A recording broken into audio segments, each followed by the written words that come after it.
অনুরাধা লিখেছেন শরৎচন্দ্র চট্টোপাধ্যায়। ৩। বাবুদের বাড়ির সদর অধিকার করিয়া বিজয় চাপিয়া বসিল। গোটা দুই তাহার নিজের জন্য, বাকিগুলা হইল কাছারি। বিনোদ ঘোষ কোনো এক সময়ে জমিদারি সেরেস্তায় চাকরি করিয়াছিল। সেই সুপারিশে নিযুক্ত হইল নূতন গোমস্তা, কিন্তু ঝঞ্ঝাট মিটিল না। প্রধান কারণ, গগন চাটুর্যে টাকা আদায় করিয়া হাতে হাতে রসিদ লিখিয়া দেওয়া অপমানকর জ্ঞান করিত। যেহেতু তাহাতে অবিশ্বাসের গন্ধ আছে, সেটা চাটুর্যে বংশের অগৌরব। সুতরাং তাহার অন্তর্ধানের পরে প্রজারা বিপদে পড়িয়াছে। মৌখিক সাক্ষ্য প্রমাণ লইয়া নিত্যই হাজির হইতেছে, কাদা কাটা করিতেছে। কে কত দিয়াছে, কত বাকি রাখিয়াছে নিরূপণ করা একটা কষ্টসাধ্য জটিল ব্যাপার হইয়া উঠিয়াছে। বিজয় যত শীঘ্র কলিকাতায় ফিরিবে মনে করিয়াছিল, তাহা হইল না। একদিন দুই দিন করিয়া 10-12 দিন কাটিয়া গেল। এদিকে ছেলেটা হইয়াছে সন্তোষের বন্ধু, বয়সে 3-4 বছরের ছোট, সামাজিক ও সাংসারিক ব্যবধানও অত্যন্ত বৃহৎ। কিন্তু অন্য সঙ্গীর অভাবে সে মিশিয়া গেছে ইহারি সঙ্গে। ইহারি সঙ্গে থাকে বাড়ির ভিতরে, ঘুরিয়া বেড়ায় বাগানে বাগানে, নদীর ধারে কাঁচা আম কুড়াইয়া, পাখির বাসা খুঁজিয়া। খায় অধিকাংশ সময় সন্তোষের মাসির কাছে, ডাকে তাহারি দেখা দেখি মাসিমা বলিয়া। বাহিরে টাকা করি হিসাবপত্র লইয়া বিজয় বিব্রত। সকল সময় ছেলের খোঁজ করিতে পারে না, যখন পারে তখন তাহার দেখা মিলে না। হঠাৎ কোনোদিন হয়তো বকাঝকা করে, রাগ করিয়া কাছে বসাইয়া রাখে। কিন্তু ছাড়া পাইলেই ছেলেটা দৌড় মারে মাসিমার রান্নাঘরে, সন্তোষের পাশে বসিয়া খায় দুপুরবেলা ভাত। বিকালে তাহারই সঙ্গে ভাগাভাগি করিয়া লয় রুটি ও নারিকেল নাড়ু। সেদিন বিকালে লোকজন তখনও কেহ আসিয়া পৌঁছায় নাই। বিজয় চা খাইয়া চুরুট ধরাইয়া ভাবিল নদীর ধারটা খানিক ঘুরিয়া আসে।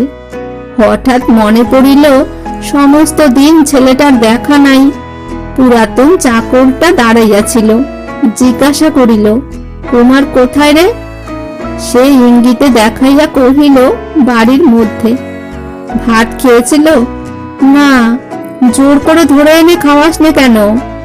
এখানে খেতে চায় না, এখানে খেতে চায় না, রাগ করে ছড়িয়ে ফেলে দেয়।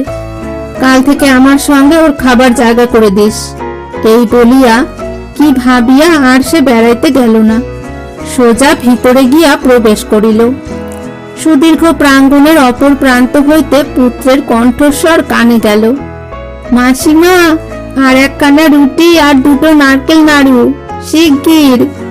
যাহাকে আদেশ করা হইল সে কহিল, নেমে আয় না বাবা, তোদের মতো আমি কি গাছে উঠতে পারি? জবাব হইল, পারবে মাসিমা, কিছু শক্ত নয়। এই মোটা ডালটার পা দিয়ে ওই ছোট ডালটা ধরে এক টান দিলেই উঠে পড়বে। বিজয় কাছে আসিয়া দাঁড়াইল। রান্নাঘরের সম্মুখে একটা বড় আম গাছ, তাহার 2 দিকের 2 মোটা ডালে বসিয়া কুমার ও বন্ধু সন্তোষ পা ঝুলাইয়া গুড়িতে ঠেস দিয়া উভয়ের ভোজন কার্য চলিতেছে। তাহাকে দেখিয়া দুজনেই ত্রস্ত হইয়া উঠিল। অনুরাধা রান্নাঘরের দ্বারের অন্তরালে সরিয়া দাঁড়াইল। বিজয় জিজ্ঞাসা করিল, ওই কি ওদের খাবার জায়গা নাকি? কেহ উত্তর দিল না। বিজয় অন্তরাল বর্তিনীকে উদ্দেশ করিয়া বলিল, আপনার ওপর দেখছি ও খুব অত্যাচার করছে। এবার অনুরাধা মৃদু কণ্ঠে জবাব দিল, বলিল, হ্যাঁ, তবু তো প্রশ্রয় কম দিচ্ছেন না। কেন দিচ্ছেন? না দিলে আরো বেশি উপদ্রব করবে সেই ভয়ে। কিন্তু বাড়িতে তো এরকম উৎপাত করে না শুনেছি। হয়তো করে না, ওর মা নেই, ঠাকুরমা প্রায়ই শয্যাগত, বাপ থাকেন বাইরে কাজকর্ম নিয়ে। উৎপাত করবে কার ওপর? বিজয় ইহা জানে না তাহা নয়, তথাপি ছেলেটার যে মা নাই এই কথাটা পরের মুখে শুনিয়া তাহার ক্লেশ বোধ হইল। কহিল, আপনি দেখছি অনেক বিষয় জানেন। কে বললে আপনাকে? কুমার। অনুরাধা ধীরে ধীরে কহিল, বলবার বয়স ওর হয়নি, তবু ওর মুখ থেকেই শুনতে পাই। দুপুরবেলা রোদ্দুরে ওদের আমি বেরোতে দিই নে, তবু ফাঁকি দিয়ে পালায়। যেদিন পারে না, আমার কাছে শুয়ে বাড়ির গল্প করে।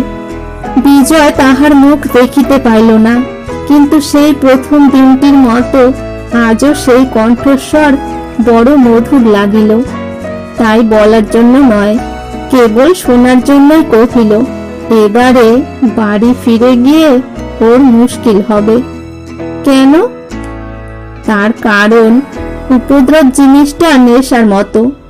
না পেলে কষ্ট হয়, শরীর আইঢাই করে, কিন্তু সেখানে ওর নেশার খোরাক জোগাবে কে?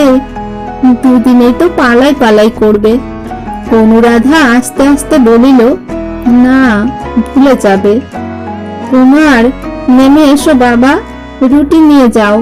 কুমার বাটি হাতে করিয়া নামিয়া আসিল এবং মাসির হাত হইতে আরো কয়েকটা রুটি ও নারিকেল নাড়ু লইয়া তাহারই গা ঘেঁষিয়া দাঁড়াইয়া আহার করিতে লাগিল। গাছে উঠিল না। বিজয় চাহিয়া দেখিল, সেগুলি তাহাদের ধনী গৃহের তুলনায় পদ গৌরবে যেমনই হীন হোক, সত্যকার মর্যাদায় কিছুমাত্র খাটো নয়। কেন যে ছেলেটা মাসির রান্নাঘরের প্রতি এত আসক্ত, বিজয় তাহার কারণ বুঝিল। সে ভাবিয়া আসিয়াছিল, কুমারের লুব্ধতায় তাহার অহেতুক ও অতিরিক্ত ব্যয়ের কথা তুলিয়া প্রচলিত শিষ্ট বাক্যে পুত্রের জন্য সংকোচ প্রকাশ করিবে এবং করিতে যাইতেছিল, কিন্তু বাধা পড়িল। কুমার বলিল, মাসিমা, কালকের মতো চন্দ্রপুলি করতে আজও যে তোমাকে বলেছিল, করনি কেন? মাসিমা কহিল, অন্যায় হয়ে গেছে বাবা, সাবধান হইনি, সমস্ত দুধ বিড়ালে উল্টে ফেলে দিয়েছে, কাল আর এমন হবে না। কোন বিড়ালটা বলো তো, সাদাটা? সেইটাই বোধ হয়, বলিয়া অনুরাধা হাত দিয়া তাহার মাথার এলোমেলো চুলগুলি সোজা করিয়া দিতে লাগিল। বিজয় কহিল, উৎপাত তো দেখছি ক্রমশ জুলুমে গিয়ে ঠেকেছে। কুমার বলিল, খাবার জল কই? ওই যা, ভুলে গেছি বাবা, এনে দিচ্ছি। তুমি সবই ভুলে যাও মাসিমা, তোমার কিচ্ছু মনে থাকে না। বিজয় বলিল, আপনার বকুনি খাওয়াই উচিত, ত্রুটি পদে পদে। হ্যাঁ, বলিয়া অনুরাধা হাসিয়া ফেলিল। অসতর্কতা বশত এই হাসি বিজয়ের চোখে পড়িল। পুত্রের অবৈধ আচরণের ক্ষমা ভিক্ষা করা আর হইল না। পাছে তাহার ভদ্র বাক্য অভদ্র ব্যঙ্গের মতো শোনায়, পাছে এই মেয়েটির মনে হয় তাহার দৈন্য ও দুর্দশাকে সে কটাক্ষ করিতেছে। পরদিন দুপুরবেলা অনুরাধা কুমার ও সন্তোষকে ভাত বাড়িয়া দিয়া তরকারি পরিবেশন করিতেছে। তাহার মাথার কাপড় খোলা, গায়ের বস্ত্র অসংবৃত। অকস্মাৎ দ্বার প্রান্তে মানুষের ছায়া পড়িতে অনুরাধা ফিরিয়া চাহিয়া দেখিল ছোট বাবু। শশব্যস্তে মাথায় আঁচল তুলিয়া দিয়া উঠিয়া দাঁড়াইল। বিজয় বলিল, একটা অত্যন্ত জরুরি পরামর্শের জন্য আপনার কাছে এলুম। বিনোদ ঘোষ গ্রামের লোক, অনেকদিন দেখছেন। ও কিরকম লোক বলতে পারেন? ওকে গণেশপুরের নতুন গোমস্তা বাহাল করেছি। সম্পূর্ণ বিশ্বাস করা যায় কিনা আপনার কি মনে হয়? বিনোদ 1 সপ্তাহের অধিক কাজ করিতেছে, যথাসাধ্য ভালো কাজই করিতেছে, কোনো গোলযোগ ঘটায় নাই। সহসা হন্তদন্ত হইয়া তাহার চরিত্রের খোঁজ তল্লাশ করিবার এখনই কি প্রয়োজন হইল অনুরাধা ভাবিয়া পাইল না। মৃদু কণ্ঠে জিজ্ঞাসা করিল, বিনোদদা কি কিছু করেছেন? এখনো কিছু করেনি, কিন্তু সতর্ক হওয়া তো প্রয়োজন। তাকে ভালো লোক বলেই তো জানি। সত্যি জানেন না নিন্দা করবেন না বলেই ভালো বলছেন? আমার ভালো মন্দ বলার কি কিছু দাম আছে? আছে বই কি, সে যে আপনাকেই প্রামাণ্য সাক্ষী মেনে বসেছে। অনুরাধা একটু ভাবিয়া বলিল, তুমি ভালো লোকই বটে, শুধু একটু চোখ রাখবেন। নিজের অবহেলায় ভালো লোকও মন্দ হয়ে ওঠা অসম্ভব নয়। বিজয় কহিল, সত্যি তাই, কারণ অপরাধের হেতু খুঁজতে গেলে অনেক ক্ষেত্রেই অবাক হতে হয়। ছেলেকে উদ্দেশ্য করিয়া বলিল, তোর ভাগ্য ভালো যে হঠাৎ এক মাসিমা পেয়ে গেছিস, নইলে এই বনবাদারের দেশে অর্ধেক দিন না খেয়ে কাটাতে হতো। অনুরাধা আস্তে আস্তে জিজ্ঞাসা করিল, আপনার কি এখানে খাবার কষ্ট হচ্ছে? বিজয় হাসিয়া বলিল, না, এমনি বললুম, চিরকাল বিদেশে বিদেশে কাটিয়েছি, খাবার কষ্ট বড় গ্রাহ্য করিনে, বলিয়া চলিয়া গেল। অনুরাধা জানালার ফাঁক দিয়া দেখিল, তাহার স্নান পর্যন্ত এখনো হয় নাই।